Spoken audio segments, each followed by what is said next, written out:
want the collection of fish declared as unconstitutional? I was just musing about it because it denied access to the court.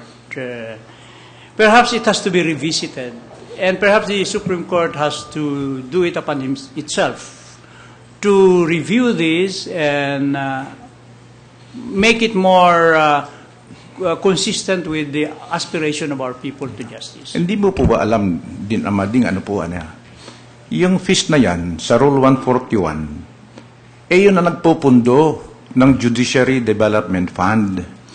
Ang Judiciary Development Fund, provided for po ng batas yan So, kung walang fish yan, saan anong pagpa-fund namin sa Judiciary Development Fund? I think that was the trust of... Pangalawa, part of the fish that we collect, pupunta rin sa 9227 yung Republic Act 9227 Yun ang tinatawag na SADS. Ngayon, yung Judiciary Development Fund, for your information, part of that goes to the employees.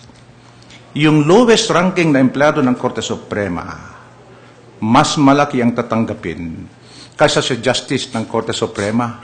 Reverse. Pag mababang sweldo mo, mas malaki. Kaya kami sa Supreme Court, mababa lang yung yung allowance namin na nanggagaling sa JDF Yung SADS naman, ito po ginawa ng ng Congress at Senado Unanimous yan. Yung sa 9227 para mapagbigyan ng mga huwes at saka mga justices ng additional income noong 2007 nag-create sila ng special allowance for judges and justices. Iyon po, hindi po yung nagpupundo doon, hindi po nanggagaling sa budget. Nanggagaling po sa fees. At yan po, kung may sobra doon sa SADS ng mga judges at saka justices, yung hindi directly benefited, yung indirectly benefited, ibinibigay po namin sa mga empleyado yan Yan po binibigay namin sa empleyado.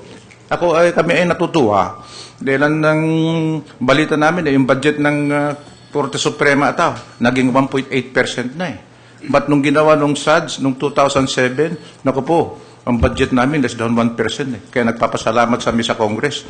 We are hoping na hindi na nila babawasan Gusto ka namin sana nandito katabi ko si Congressman Topas. Nalalaman na niya kung anong trabaho sa Korte Suprema, baka dudublehin na Ganon po yun Okay. Now, you were also talking about... Now, can I address that issue first, Mr. Chairman? Because I did not advocate the abolition. I just said that perhaps we have to review it and perhaps to make it reasonable. At saka sinasabi ko po, yung ID na pinupropose ko, it might generate funds. Para hindi masyadong hahaba, linilipit ko lang yung questions ko muna doon. We will take another topic. And then you just listen from me. Then you send the question as they are questions as they are propounded para kasi meron pang isa. Yung susunod baka mas mahaba. So pagbigyan naman natin yung isa po. Tsaka kinakailangan din namin ng break Okay. What I would like also to ask from you is medyo nagulat ako nung sinabi mo na the issuance of a TRO should be based on moral ground You want to amend Rule 65? Alam mo itong Rule 65 sa tingin ko hindi pa tayo abogado Nandiyan na sa Rule 65 Ngayon ko lang nalaman sa inyo dapat dagdagan ng moral ground ang issuance ng TRO Ngayon ko lang nalaman yan Hindi ko naman sinabing moral choice kasama yung moral ground, Mr. Chairman. Mali ang pagkarinig ko kasi mali ang pagkarinig Mr. Chairman, Okay, go ahead. Ang sinabi ko, a judge or justice has to make a moral choice. Now, the way I understand it, pag ibinigay mo yung TRO, yun na yun Hindi naman actually TRO yun. Alis na yun Hindi naman talaga. I'll just because I made that in reference to that, Mr. Chair. Let me finish it because I don't want the public to misconstrue me, please. Because I don't want that the language of the TRO be corrupted.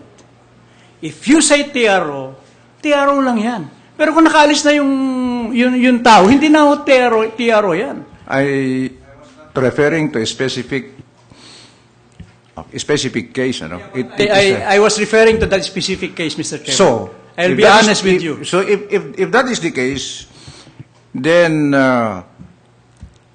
magiging discretion na ngayon ng husgado, ito, moral choice ko ito kaya dapat hindi ko i-issue ganun nangyayari yan. Kasi I'm not referring to specific case Here comes an applicant for a TRO. Gigibay na yung bahay niyan. Sasabihin niya, wala na kaming titirahan. Yung mga naghihirap ng mga kababayan natin, tinatanggal na ng NHA, lahat-lahat.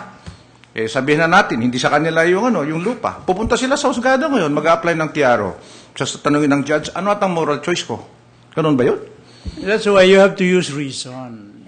The moral ingredient must be coupled with reason.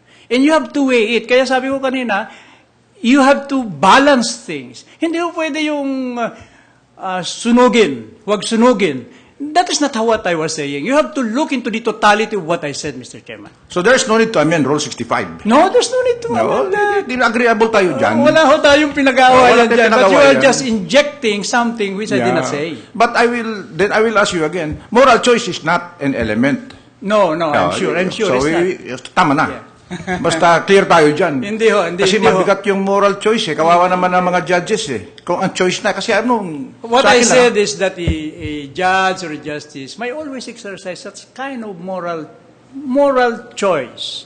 But there must be reason to it. Hindi pwede yung moral choice, nararamdaman mo, mahal ko ito, nararamdaman ko itong ganito. Hindi ganun ang huwes, hindi ho naramdaman I will interrupt you on that. Na, hindi ko naman sinasabing gano'n. Sinasabi ko, you should have some reason. You know, I'm the chair, you have to listen. Meron kaming rules. When the chair is talking, do not disturb him. Please lang. Yeah, but please do No, I allow you to answer yeah, already. but please do not put something in my statement. No, I'm just following what your answers are Yeah. Yun lang Kasi mabigat yung sinasabi mo tungkol sa TRO Biro, may harapan ng judges dyan. So anyway, I'll go to another topic. Yung creation ng Constitutional Court, you agree on that? The Supreme Court cannot do anything. That's legislation. Yes, it's perhaps through a constitutional amendment. Yung establishment of integrity councils, hindi ba? It's judicial region. Are you aware that we have already a resolution approved by the NBank? Well, that's good. It's already being printed. Is it implemented already, Mr. Chairman? Yes, it's already being printed. That's good. It's already for distribution, for your information. Yung merit ranking of MTC, RTC judges, mabigat itong hinihingi mo Bibigyan mo ng rank ng justice ng Court of Appeals. Alam mo kung bibigyan mo ng rank ang MTC, RTC judges, they will ask for benefits equivalent to the benefits being received by the Court of Appeals. That's why it's an idea that you have to be fleshing out. These are all proposals which will need to be fine-tuned. That's why. So when you say this and you read it, don't judge it because you have to make a counter-proposal. What's your counter-proposal to this? No, that's why I'm asking you, because if you become the Chief Justice, at least malalaman kung ano itong proposal mo, Okay? Special priority to drug cases, other heinous crimes, Yeah, and this is crime being done now, actually. What? We have been done. Okay. Special, Alam mo ba kung you put this special priority to drug cases at saka other heinous crimes, probably because you are thinking of a delay. Hindi ho ba? Ganito ho yun. Kung bakit ganyan. Alam nyo yung mga witnesses dito, drugs cases, these are undercover agents. So, pag binistahan na yan, makikilala na yan sa community. But if it will take 1 year or 2 years bago, that guy will be ineffective. Kaya ang ginagawa ko dapat, the ideal situation tapusin mo na ang testimony niya, and then iyasay mo na sa malayong lugar para no one knows about him and he will be effective there. Kukunti lang ho ang police natin that are specialists on these things And this is the reason why there should be special priority to drugs cases. Oh, I thought you want this also because you want to improve the docket of the courts. This Yun ba yun? proposal is not a proposal in a vacuum. There is experiential So you dimension to this. you want a better conviction rate. It's not really conviction, but Tapusin mo. Yung, Yung hearing, para you can be able to, you dispose of the case and you are able to utilize the resources of the government on other things. Kaya sabi ko nga, undercover agent, lumabas na yan. Magagamit mo ba dito sa Metro Manila? Papatayin na ho yan. Okay. Ako naman, wala kaming, ang husgado, walang control sa witnesses Ang may control ng witnesses sa prosecution yan at saka mga pulis Kaya tinatanong ko sa iyo, kung ito special priority drug cases, within our means, ano mang kinakailangan natin gawin dito? So I was asking you, i-expedite ba natin? Tinatanong mo, mga witnesses, wala pa kaming control dun Sa ano yan mga pulis yan, saka mga piskal yan Alam, Mr. Chairman, behind this proposal would be the work of the judge. How will you be able to supervise your court? How will you able to make the witnesses available? It's in the management ability of the presiding judge to marshal these resources. Siya ho nagdidikta niyan He has control. Alam mo, pag yan ang ginawa mo, pagsususpetsaan ka. Kung ang judge maghahanap ng witnesses, siya ang bahala sa witnesses, pagsususpetsan ka ng kabila. Tingnan nyo. Ang witnesses, problema ng prosecution yan But how do you do it na hindi ka pagsususpetsahan? The prosecution will ask for a warrant of arrest. That's all the judge can do. Nandyan sa rules natin yan Well, you have to be creative in order that you address the principle of openness, yung principle of accountability, yung principle of efficiency. Ando doon ho sa management ng court yan Pag yan ang ginawa mo, walang mag-apply na judge. So anyway, I'll go to another one. I'm sure there will be many.